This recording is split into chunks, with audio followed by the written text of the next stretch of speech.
Is it a lot of pressure to be called the Mark Twain of your generation? I think people don't remember much about Mark Twain, so I think that's one of the reasons. Hey, everybody, and welcome to Here's the Scoop from NBC News. I'm Christine Romans, filling in for Yasmin Vasugian. Today on the show, Yaz talks to humorist David Sedaris about growing political and generational divides in America and how they found their way into his latest essay collection, The Land and Its People. And for the Inside Scoop, Sedaris shares his thoughts on reality TV, Duolingo, and the surprising person he'd most like to roast. But first, it's been just over a week since twin earthquakes and a series of aftershocks devastated Venezuela. Officials say the death toll is now nearing 3,000, and rescue crews are still searching for survivors trapped under the rubble. More than 50,000 people remain missing, according to a website created by volunteers helping families. Meanwhile, thousands of survivors have been displaced by the quakes, and they're saying the response from the Venezuelan government has been a failure. NBC News contributor Vanessa Herrero is in Venezuela and joins me now. Hi, Ana. Hi, guys. You know, we can see the destruction right behind you. And just before we got on, you were wearing a face mask. Tell us where you are and what's happening there. Yes, well, I am in Gran Zero in La Guaira, specifically in a place called Playa Grande. But I have to tell you, I've passed through this street so many times to go to the beach and to just have fun and decompress. Me and millions of Venezuelans have ridden through this now devastated streets, and it's just overwhelming, the feeling that of not even recognizing your own places. So whatever you see behind me does not begin to explain what is really going on here on the ground. There are thousands of families right now here who are looking for their loved ones, and they're not even moving from there. I was just with a family in Playa Grande, and they were telling me, look, we are not going to move until we find our loved ones, dead or alive, doesn't matter. One of them even telling me, even if I have her skull, she was talking about her. She was talking about her baby toddler, 4 years old. And in front of them, the military were there with long guns, and they were telling me it is unbelievable that there are more long guns than shovels. Now, a week later, we see the devastation. And now you can see that the problem all along is the lack of government assistance, the lack of authorities helping their own, and being the volunteers and the people, the ones who stepped in to save themselves. Ana, you've said the government is asking people to leave, and you talk to these people there who don't want to leave without knowing what happened to their loved ones. Is the government concerned about public health? Are they trying to move people out of there so they can begin demolition at this point? That is the information the family members are telling me here in La Guaira. I have not heard of a protocol or a plan in progress to do so, but apparently authorities are approaching family members who are outside of areas like the ones you see behind me to tell them that they will soon need to move because they're going to start to demolish the premises. And they're not only saying no, but they're saying that if they want to do that, they're going to do it with them inside, with them on top of the debris, and they would have to kill them and they, if they want to move into this into the buildings that collapsed. But again, there is no clear protocol in progress. There is no clear information. They are not informing the people nor the media what their plan is. And many of the people I've been talking to here say the government acted way too late, but not only to recover those who might have survived the twin earthquakes, but they acted late even now. As I was telling you, just behind me, you see the one of the collapsed buildings, but in front of me, there is, let's say, an improvised refugee camp okay, where all those affected by the earthquakes are there. But they were the ones who went there. They were the ones who organized themselves. And they're now sleeping after days. I spoke to a doctor who works for the health ministry. And I said, Doctor, well, now you got supplies from the ministry. And she said, no, these supplies come from volunteers. They come from different states, donations, and they also come from personal, individuals that could just passing by say, what do you need? What are you hearing about Hope for Survivors, Anna? Just a couple of days ago, officials said there were more than 6,400 people that have been found alive where you are. There have been some rescues in the last few days. Is there still hope for survivors?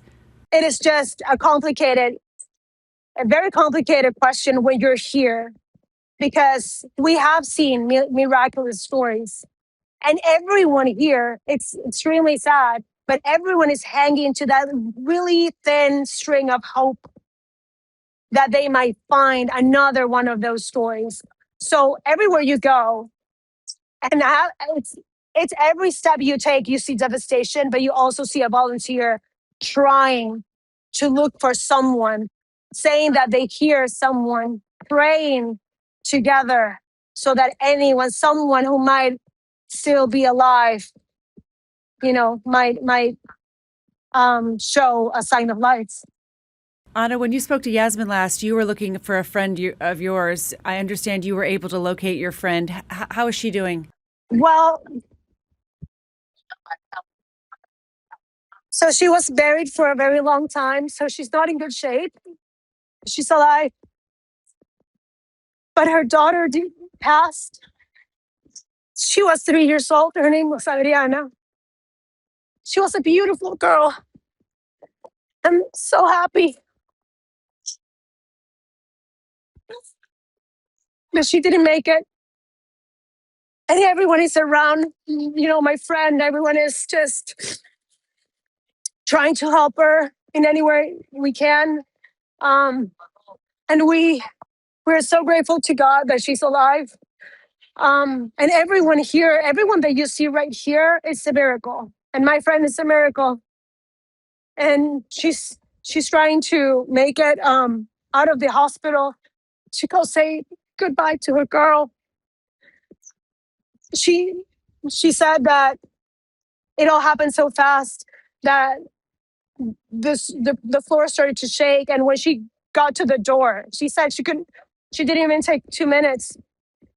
The door fell with her and her baby, and she saw how her mom also passed, fell through one of the cracks of the building. The stories out of the survivors is horrendous. And then there's a collective sense of fear and a collective sense of trauma. Every time something, a loud bang happens, or if there's a tremor, if there's an aftershock, you can see the panic, you can feel the panic, immediate panic, and among everyone. But there's also something happening here that we haven't seen in a long time, and it's Venezuelans getting together for one goal, and it's just to help immediately those in need right now, without government just controlling that situation.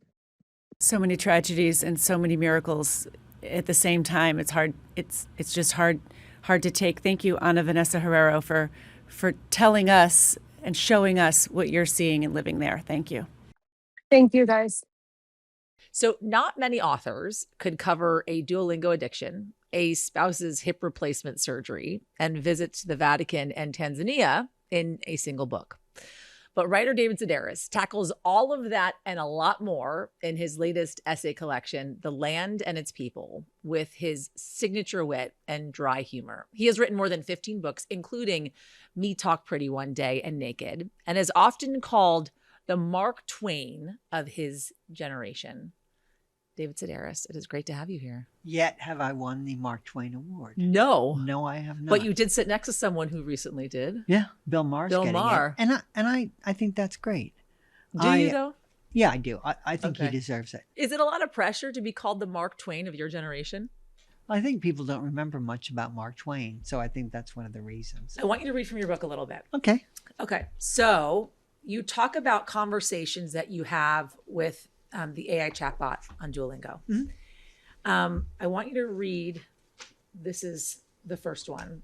Then they introduced Duolingo Max, which changed everything. The upgrade included role-playing exercises with Lily, their sarcastic, purple-haired teenage character. Her questions and comments are somewhat predictable, but I soon learned I could easily throw her off course. "What do you want to buy?" she'll ask in her flat, passionless voice, standing beside the hand baskets in the supermarket. "Answer, 'I would like butter and eggs, please.' And the rest of the conversation follows the path you might expect. "Anything else?" she asks. But answer, "Yesterday, a doctor cut out my tongue with a chainsaw," and white dots will fluctuate above her animated image. This is her AI mind telling her, "Quick, say something. Tell him you're sorry about the tongue, then ask if he wants to purchase something to drink instead." Surprisingly, on that occasion, she responded, "I'm sorry, I can no longer continue this conversation. Goodbye." She hangs up on me a lot. She asked me, What did you do yesterday?" I said, I actually married your mother yesterday." I said, "I'm your father now." And she hung up on me. Do you want Lily to reject you? No, I just like seeing how far I can push her. Sometimes she hangs why? up on me. And I think, oh, I must have used the wrong word, or I must have mispronounced it, or like when I'm doing French with Duolingo, I don't ever want to answer the question the same way twice. I want to just dust off my vocabulary. Can we talk a little bit about politics? Sure. So we're in this very divisive time, you think? I'd say. There have been a lot of protests around this country. In one of the essays you write about the No Kings protest that you attended in New Hampshire, and you agree with these protesters ideologically, but you were embarrassed by them. Well, no, I was just walking along, and it was a group of protesters on the street corner in New Hampshire. And later people said, oh, they're there all the time, that group of people. But they looked like kooks. They were like Tea Party protesters. Remember during the Obama administration? And they were just sort of embarrassing. And it just... But why? Well, one of them had a winter hat on, and it was about 87 degrees out. And their signs were all over the place, and they just looked like folk dance instructors. Each person was like a mess. I mean, I just think of the civil rights protesters and how everyone wore a suit and a nice dress, and they went and their signs were professionally painted and legible, and they didn't have any curse words on them. And they were they all had the same message, right? They were on the same page. And now you go to a protest, and it's like you look at the person next to you, and it's like, globalize the Intifada? Like, I thought we were here to save Masterpiece Theater. America 250. It's a real transition there that we're making. The birthday's coming up of this country. You live here now, but you lived in Europe for 2 decades or so. Is there something that you notice that has changed about this country since your return after having lived overseas? Like what is the thing that has changed the most to you? I think the thing that's changed the most is just how divided the country's become.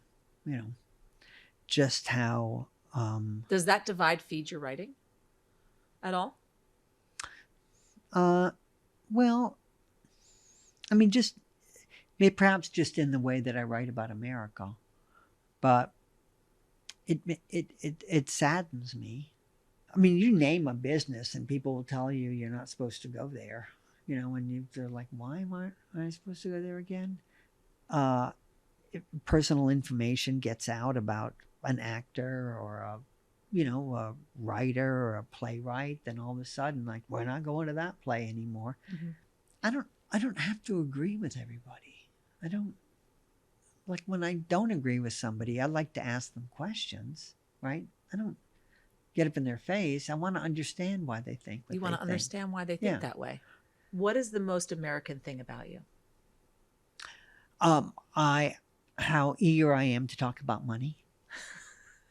I mean, when we first moved to France, I realized, oh, people don't talk about money at all. No. Like, they don't. And but Americans do it. Australians do it quite often. But as an American, it's just you have to train yourself. I mean, in America, if you say to somebody, "That's a nice watch," and say it should be, it costs $35,000, and I love that. Your book is called The Land and Its People. It's not about this country. It's not about America. But what do you think should be celebrated about this country in this time of its birthday? I think there's some great artists in America. I think there are great playwrights, and I think there are great visual artists, and I think there are great poets and great writers, and nothing can keep them down. Nothing will keep them down. You know, it's not a question of like, oh, if we defund such and such, that's not going to stop people. You know, just energize them, and we're innovative that way, and we're innovative in a lot of ways. It's just built into us, I think, and that's a wonderful thing. And it used to be that we were super optimistic, and foreigners would always, you know, you go to another country and they make fun of you, you know, Yeah. like, I mean, even in Japan, they in a gentle Japanese way make fun of, you know, when an American person speaks Japanese, it's like, you know, like all gung-ho and all enthusiastic. But there was something really beautiful about that at the same time. I saw it starting to change with the pandemic. And I guess part of it was based on people just believing that they could have whatever they wanted, you know, when we always sort of believed that. And I think we don't quite believe it in that same way anymore. And I think, I don't know what it's like to be a young person who has no chance of buying a house, you know, or can't afford to have a baby. Mm-hmm. And granted, it was And there are a lot of people easier. like that right now. Yeah. But I don't know, it makes me sad to see that optimism die, even if it was misplaced. I think it was important to our culture, I think. Well, on that note, optimism dying. David Sedaris, the book is The Land and Its People, and you can get it wherever you buy your books. It's incredible. Oh, you're so kind. Will you, though, stick around with me? Because we're going to play a little game Sure. called The Inside Scoop. Sure. Okay. We'll be back with David Sedaris. And we are back with Here's the Scoop from NBC News. David Sedaris is with me. David, I want to get a little bit more personal with you. So we're going to do rapid fire questions, okay? As rapid fire as we can be. All right. If you had to choose just one, a skirt or a tux jacket, which would it be? Tux jacket. Every time. Not every time. It would depend on what I had. I mean, I love a skirt, but you didn't say what kind of skirt. I like A skirt that you would wear, not like a mini. Right. No, I like a skirt that goes to the ground, that looks like a witch was burned in it. That's what I like. Oh, fantastic. What is your favorite pair of shoes? My favorite pair of shoes is a pair of size 15 shoes, and I have a 7.5 foot. I was going to say, I saw But you they're walk in. size 15, and they have a strap in the middle of the shoe, so your heel rests upon it. So you look like a kid wearing his dad's shoes. Who makes them? A Japanese concern called Kids Love Gaite, or Gaite. I'm not sure how that's pronounced. You travel a lot. Top of your bucket list for a place you haven't been. To a place I haven't been, Chad. Oh, okay. You've studied Japanese, Spanish, German. I heard you speak German, French on Duolingo. What language do you want to learn next? Oh gosh. Well, I mean, I can speak some in those languages. You know, I would Yeah. like to be really good.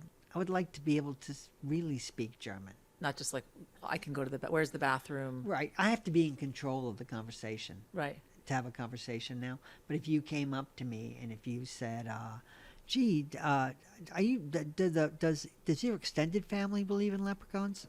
I would be like, damn it, what did she ask me?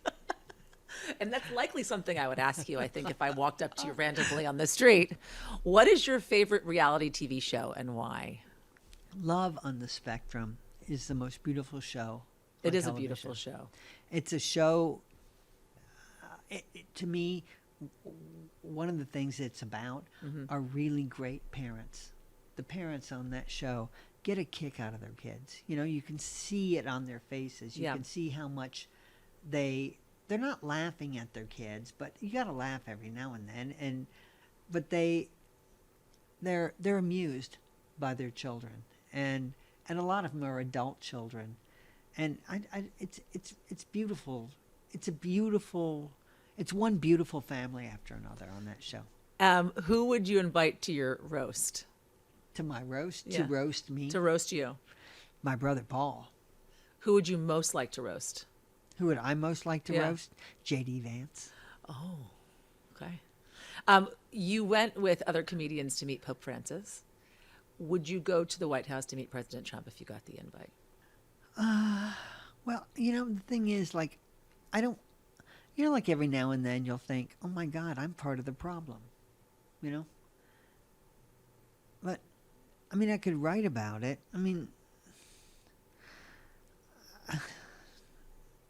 We don't have all day, David. Okay. You know what? I'm going to say. This is called rapid fire. Right. I'm going to say, I would, you know what I would do? I would throw myself down the stairs and say, can't go, I broke my leg. David Sedaris, thank you. Oh, thank you. It was a pleasure. We have an extended cut of Yaz's interview with David Sedaris for NBC News subscribers. You can sign up at NBCnews.com or in the NBC News app. That's going to do it for us at Here's the Scoop from NBC News. I'm Christine Romans, filling in for Yasmin Vasugian. We'll be back tomorrow with a special holiday episode for you. Yaz spoke with historian Heather Cox Richardson about America 250, how the promise of the Declaration of Independence has held up, and why she's optimistic about the future. So look for that in your feed, and if you like what you heard and you saw, press the subscribe button.